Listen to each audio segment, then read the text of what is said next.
So then, after my previous Heavensward Versus Stormblood comparison not going that well, I was asked to do a more in-depth comparison, and I also waited past patch 4.3 to see if it improved my opinion on Stormblood. It did. It did, so it's a good thing that I waited to do this video. Today we're gonna take a look at the Heavensward Versus Stormblood again, and this video will be broken down into parts of story, raids, gearing up, jobs, mostly how they feel to play, Relic, and other. Other will be just things that I think were done alright, mentioned, but that's considered fluff, so there's really not a category for it, or at least not a category that I can define very specifically without going into tiny details. So let's start with story. To start with, this is where my opinion of Stormblood improved quite a bit with the 4.3 story patch. Story does form a lot of my opinion in games in Final Fantasy as far as patches go. I know that some people will be like, oh, story doesn't matter in MMOs, but it matters quite a lot to me. So when the story is highly unengaging, I will be highly unengaged with the patch, and my biggest fear was that we are gonna go to Garlemald in 5.0 and that it's gonna be really friggin' boring, because political talks were just not my thing. If you haven't done 4.3, turn away now because I am going to show footage of it. Well, talk about it, but it's a bit less spoilery to talk about. It changed my opinion about the whole thing quite a lot, because up until that patch, we were mostly talking to people, having political talks, being very restrained, being mocked, talking about PTSD of people in the past, and 4.3 seemed to just cut off majority of the fluff and just present a lot of whoa and tie up a lot of left strings. I still think that we would have been better without the 4.2 and 4.1 fluff, but I was told about the whole Warrior of Darkness thing being quite pointless, and how I might be seeing Heavensward through a bit of a rose-tinted glasses, which I might, so it's not like Heavensward didn't have those fluff moments. It's just that I was really bored in 4.1 and 4.2 story. So things that are good this patch is I'm actually interested about Garlemald now, mostly because of what we saw when we were not playing as Warrior of Light. And that's another thing, we for the first time in the whole game played as somebody else than Warrior of Light, which fits the approach of play rather than tell better, so it opens up to the possibility of in the future us playing through the important moments rather than just seeing them as cinematic or just hearing about them because our character wasn't present at a time, which I think is a really good idea. Characters that came back, or I'm not even gonna show him, or it, or they, actually them, that would be them. Not gonna show them. They promise quite interesting twists on the storyline and rather non-one-dimensional bad guys, because there seem to be a lot of things involved, which makes the whole thing a lot more interesting than having political talks with a bratty kid. And obviously there's that culmination of the bratty kid that was really satisfying. One thing that I'm gonna say I have no complaints with for Stormblood at all is their trial designs. Just little boss fights that you do. Those were actually pretty spectacular, and it's something that I look forward to in each patch, and in this patch it was amazing. For one thing, it tied to the main storyline, which is great. it was an important plot point, and it was a really good fight. So yeah, Stormblood gets a thumbs up from me in the trial department and a you probably even with Heavensward and story now.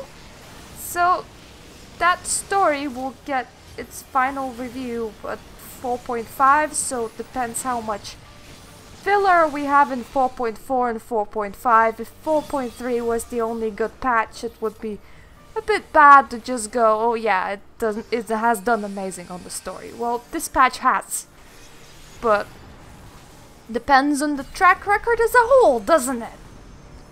Secondly, let's talk about raids. So story content over.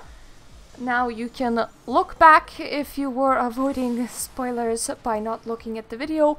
I hope I haven't told you anything that you didn't know already, which I shouldn't have. I was trying to be very vague on purpose. But raids. I still don't like Stormblood raids.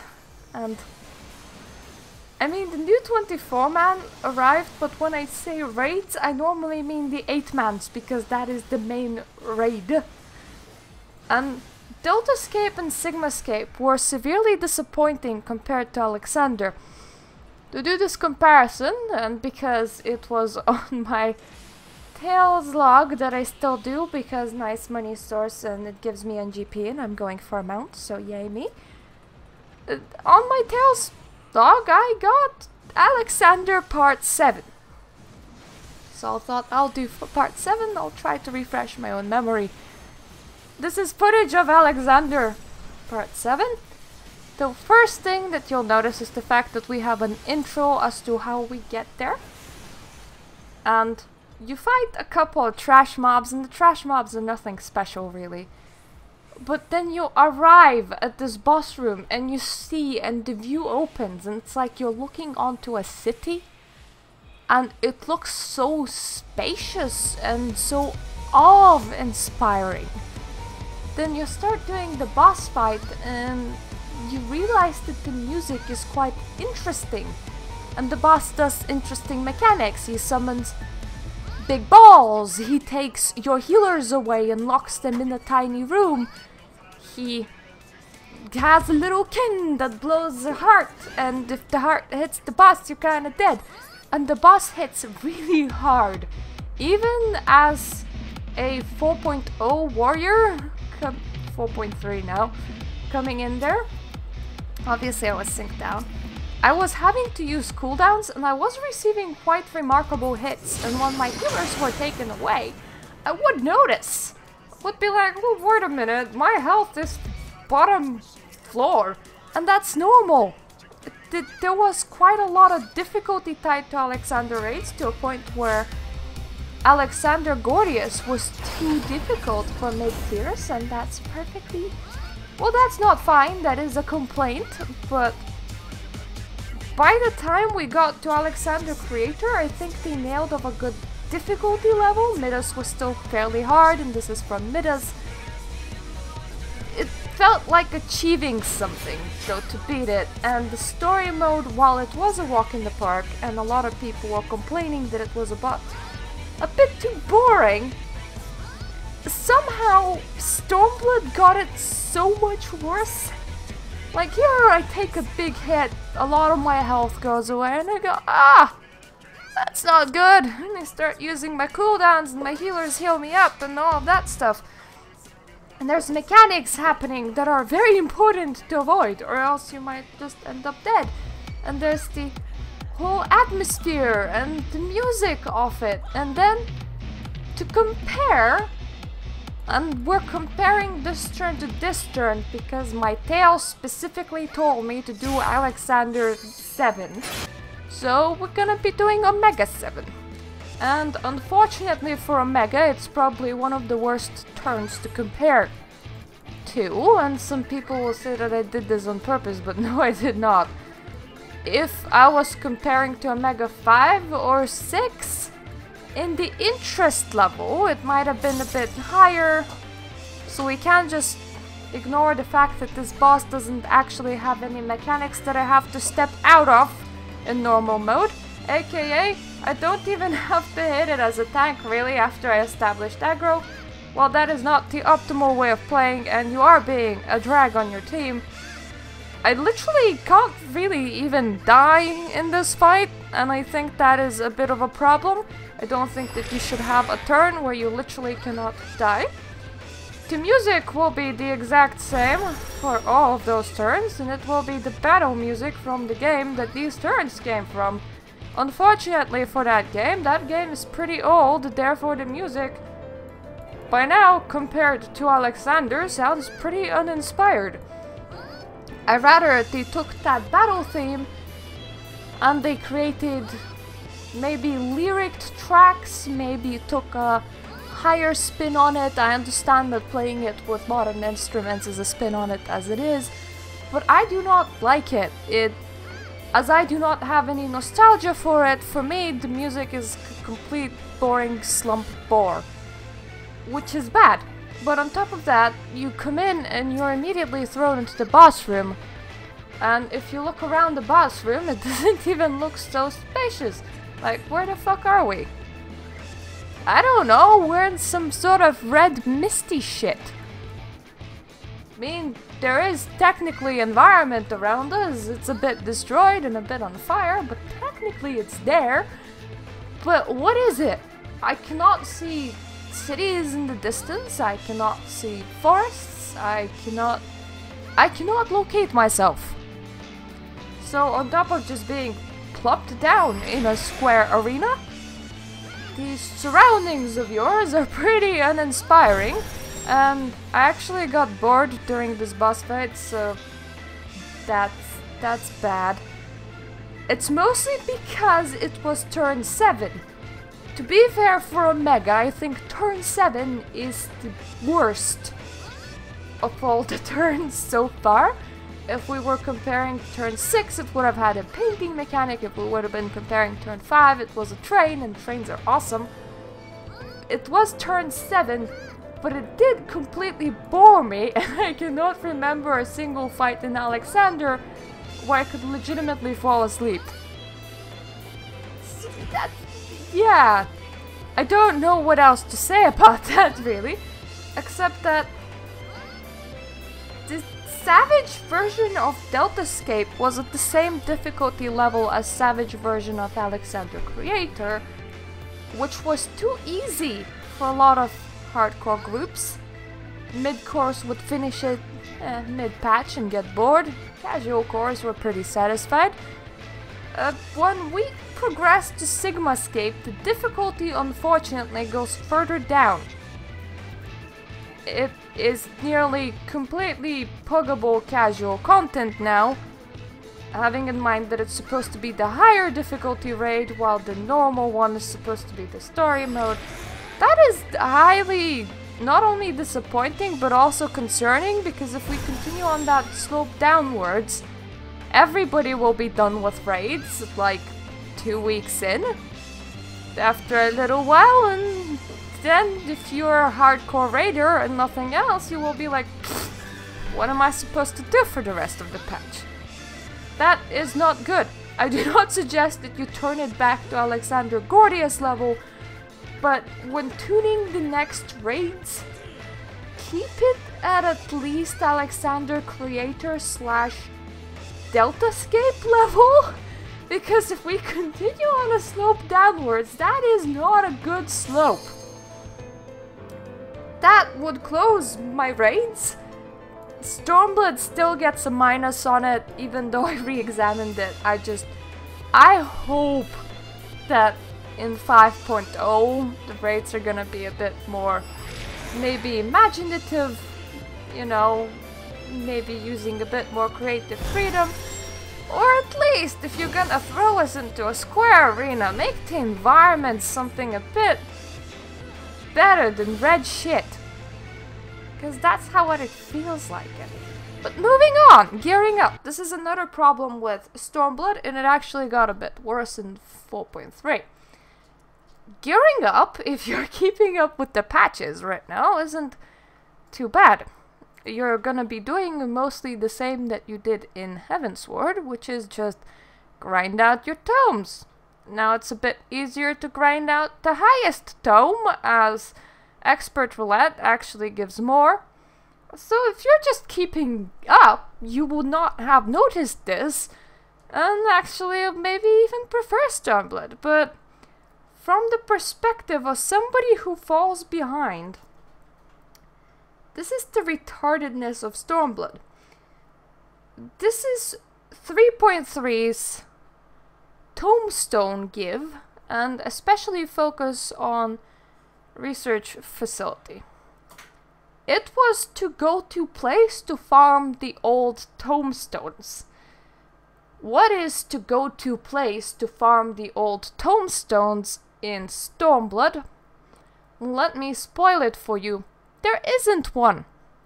In order to get farmed the new tombstones, unless you really love Eureka, you will have to be of at least a 310 eye level, 330 preferred because the roulette will be at 330 now. Meaning that once you enter Stormblood, that is not accessible for you. So how do you catch up? Well, you can try and do Delta Escape, but everyone still rolls on everything, so there's no guaranteed loot in there for you. Meaning that this is gonna be very frustrating unless you have permanent set of 7 friends that will allow you to just get that gear. You could go to Eureka, which is, I admit, a decent choice if you like standing there farming fates mindlessly for days on end, which I didn't mind to do that much actually, my own gears from Eureka, because I was shamelessly working on my actual real world work while doing so. So in other words, I spent maybe about 36 pure gameplay hours, actually more, probably closer to 50 after I finished this another set, after hitting level 20 in Eureka, just AFKing in it at Fates, which makes me a very shithead player, but it's a very shitty content. 50 hours AFKing at Fates in order to get the crystals, in order to get my free 350 gear. So if you have a lot of time and you have a second computer, preferably, to be playing something better at the same time, Eureka's a great choice. But remember, you will have to hit level 20 in Eureka first. And that's a bit of a bummer. It's a bit easier with the challenge log now, but it's a real bummer because you can't be getting full Fate participation. For most part, you will just be getting XP after you glue yourself to the Fate train. Meaning that you'll spend about an extra 20 hours not getting anything. So enjoy that part. That part's nice, you know. But yeah, when you do not want to do that, categorically do not want to do that, and you're failing to get loot at the normal Delta Escape, well, you grind tombstones. Now, the retardation of Stormblood is lower eye level to enter, less amount of tombstones that you will have for previous patch. Meaning you will have to grind more. We do not have an equivalent to research facility where you would just get lots of tombstones for previous patch. And I find that really retarded, really, because those tombstones are unlimited. It's not the newest gear. You're getting previous patch turns gear, which makes it worthless in nowadays content. So all you're doing is you're trying to catch up. You're just getting this gear in order to go and get the other gear, but they will give you so little of it. Well, you can win loot in dungeons, well, that is true, but that is also incredibly hard if luck is not on your side. In fact, it's a bit retarded that up until they did this very nice quality of life change where level 61 to level 69, dungeons will give you one piece of gear for your class at the end of dungeon guaranteed. And that's really helpful when you have shitty RNG. But then when you hit level 70, they stop doing that. Even though the dungeon gear at endgame is complete another wank. The only reason you would ever use that is either for glamours or because you're trying very, very desperately to catch up and you do not have a big purse to just pay a crafter. But, you know, you have to stifle that, I guess, even though I do not know a single person that would actually, you know, could legitimately use that gear at endgame, meaning it is useless gear. Wouldn't it make more sense to lock the gear in the most recent content, aka that is the current expert roulette, and let the other level 70 dungeons give you a guaranteed piece of gear? Because for one thing, the current patch, you're gonna be everyone else is gonna be out-leveling that gear by a mile.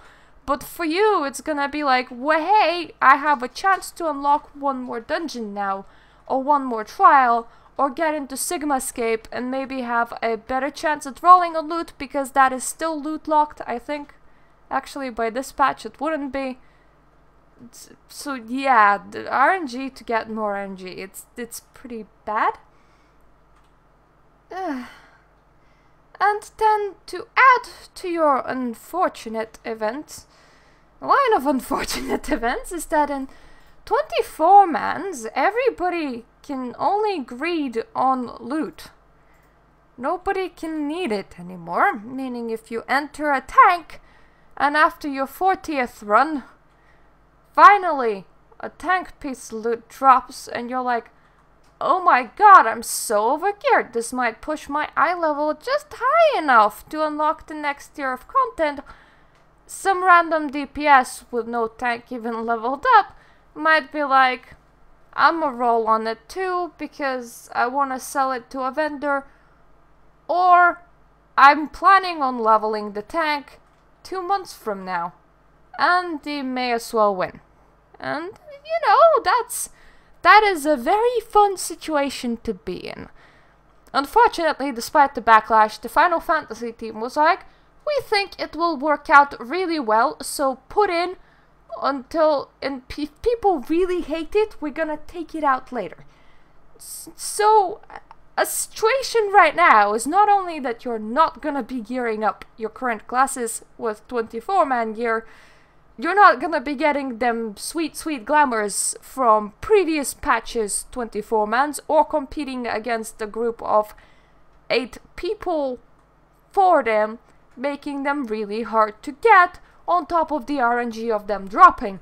Meaning, if you really, really, really liked that fluffy healer's coat from level 50 24-man, good luck on not having that gear stolen from you. Yay, fun! So that is still a high minus to Stormblood. Coming on, jobs and how they play, from my perspective, specifically Warrior, though other jobs such as White Mage, Scholar to a point I suppose, mostly because of the Cleric stance changes, and a lot of DPS classes, they play really dumbed down now.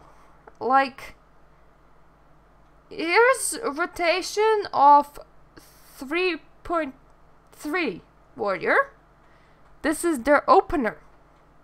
You have lots of pretty different buttons. And actually, at 4.0 Warrior and 4.1 Warrior, you still had lots of pretty buttons. You just got most of them later on, meaning that your leveling experience was shit, but when you got level 70, you were like, well, hey, this is a nice class, it's a nice difficulty level. But then, at 4.2, they were like, you're too complex, bro. And they removed quite a bit of our buttons. So now my class is... I can always change class, actually. I have other tanks up, so it's not like it's World of Warcraft. It's just that I actually liked Warrior, hence the complaint. My class is the one button class. Do I have my damage up? Up? No? Well, let me do the combo that gets it up. Is my OP button on cooldown? If not on cooldown, then go ham with fell cleaves. If on cooldown, just do a 1, 2, 3 rotation. Throw in occasional fell cleave. That will do. It got really simple, and that is an issue with a lot of jobs. There are very few jobs right now that require a speck of brain to play. Which is, from my perspective, not a good thing. I would like a difference in job balance. It used to be that Scholar was really hard to play. White Mage was your entry healer, so it was easy to play. Raid groups required both, so which one you picked just depended on what you felt, you know, comfortable with. Now all jobs are easy. Except Machinist. Machinist is hard to comprehend. Good for Machinist. Clap, clap, clap. Yeah, that one button does all thing I do not like. I am hoping the next patch we will get something resembling a rotation more again. 5, the Relic. While on top of being very, very delayed, I have very low hopes for Stormblood Relic. And I think this is just the way that it's gonna go. Eureka is based on Fate Grind. And Eureka has its own leveling system, meaning we're not using our own level, and there we're using Eureka's level. What I suspect is when the next Eureka level comes in, which, having in mind that it's supposed to be in 4.36, expected about a month before the next tier, and it's gonna be harder to get, they said. They said that the current Eureka was very easy because they threw it in so late into the patch. So expect to grind your arse out to upgrade your gear, only to enjoy it for about 2 days before the next patch cycle comes out. That is one of the problems. But Anima had the exact same problem, to be fair. Except that the way that you did the content was a little bit better and more repeatable. Or rather, need for other players' proof. Anima did this very boring thing where they mostly just forced you to grind tombstones. And a lot of people said that it's very boring, which is true. However, being able to just grind tombstones, meaning that you can do this at any point. I can grind tombstones for Anima weapons right now, actually. I would be grinding Poetics. But I could do it. I could just go and grind and build myself a shiny weapon, just for the skin. Well, Eureka is separate instances. You do want at least 8 people in order to do a fate in said instance. You want a lot, probably about 30 minimum for Pazuzu, which you require for your last weapon upgrade step, which is like the fate of all fates. So on top of being boring, mindless fate content grind, which we will probably receive the second time around the next Eureka tier comes out, it will probably be divided. I'm saying probably, because I'm not too sure. They might just tack it on for further, but it will probably be divided into separate instances, causing a population problem on the first Eureka, meaning that now if you're behind, or if you're doing it from the next expansion onwards, you have to self-organize a group of at least 30 people in order to tackle Pazuzu, and in order to tackle other fates in the area, in order to grind for set starting points of Eureka. So you have a population problem, you're grinding fates. You have the leveling problem, where you will never outlevel content. Most of level 60 dungeons that I have to run for Anima, I can do solo now, because I'm level 70, so I can just select and sync, and I can grind like that. Meaning I'm grinding without other players, I'm not stealing their time, I'm not sitting waiting in queues. When your instance has its own leveling system, it will probably continue being kept to 20 in Eureka 1, and to whatever level in Eureka 2. that means that you cannot outpower content by just outleveling it. Which is sad when you just want to get the shiny thing that was good in the previous expansion and currently has no other worth besides being shiny. So I perceive a lot of issues with the current Relic approach. I suppose I'm happy that they did unique content for it, but the fact that they selected fate grinding as their to-go content, just open world, dynamic events grinding. Who thought that that was the content that we enjoy? Please face desk that person right now, because they did this for several events. They love to make you go and do dynamic events with lots of other people. And having in mind that all dynamic events are really easy and it's really boring. Horrible, lazy content. You might as well have sent me to kill 1,000 wolves. That would have served about the same purpose. So, Stormblood still gets a really big thumbs down from me on the replayability of the current Relic. When it comes to the future, being fairly short-sighted and about it being fairly boring. I liked quality of life improvements from Stormblood. I liked the fact that housing is now being taken away from people faster, that you cannot have multiple houses on multiple alts on the same world, that you're now very much limited in being able to get that housing because that opens it up for everyone else. Why couldn't we just have our own instanced housing away from neighborhoods, which we could keep forever? Is, you know, beyond my understanding, but something server something. But currently, I was able to get myself a house, and I see plots being open all the time, which was something I was not seeing Heavensward, meaning a new player that's super into housing now can actually get a house. A new free company would be able to secure a small free company house fairly easy, even if medium and large ones would be fairly hard to secure still. So yeah, that gets a thumbs up from me. I do like the new beast tribes, and actually the newest beast tribe mount is friggin' epic.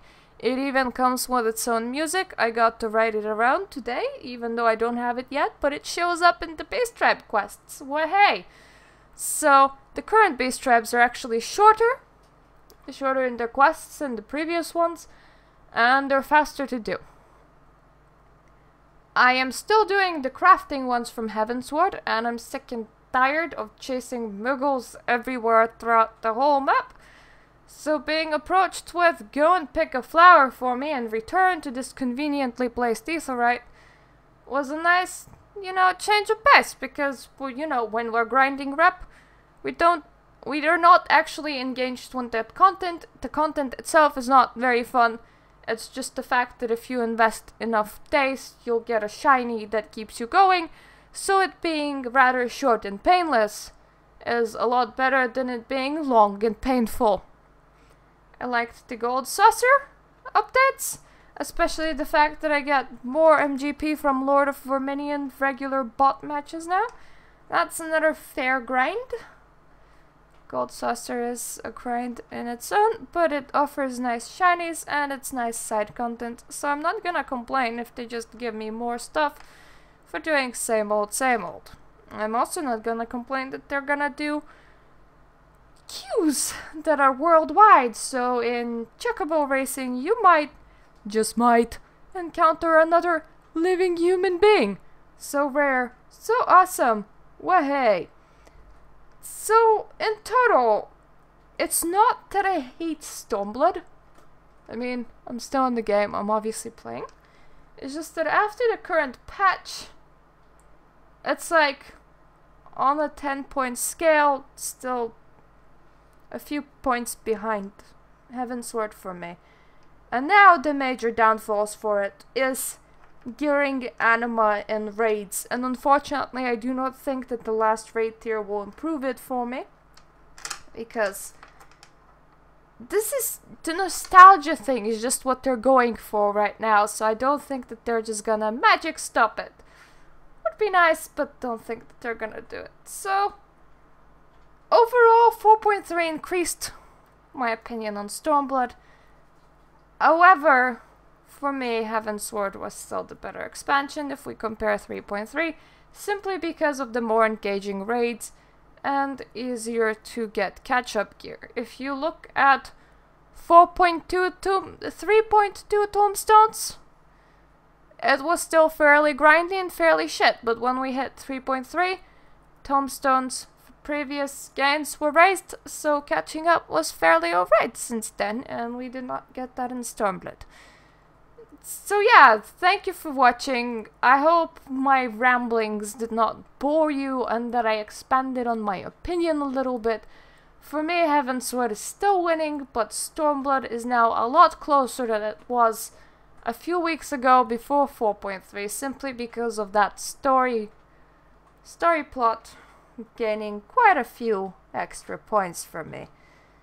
I hope that you hate this video a bit less now, and I also hope that you actually spent your time watching it. So thank you for watching, and if you want to hear me ramble on about literally anything else, feel free to ask. I'm here to ramble at your service.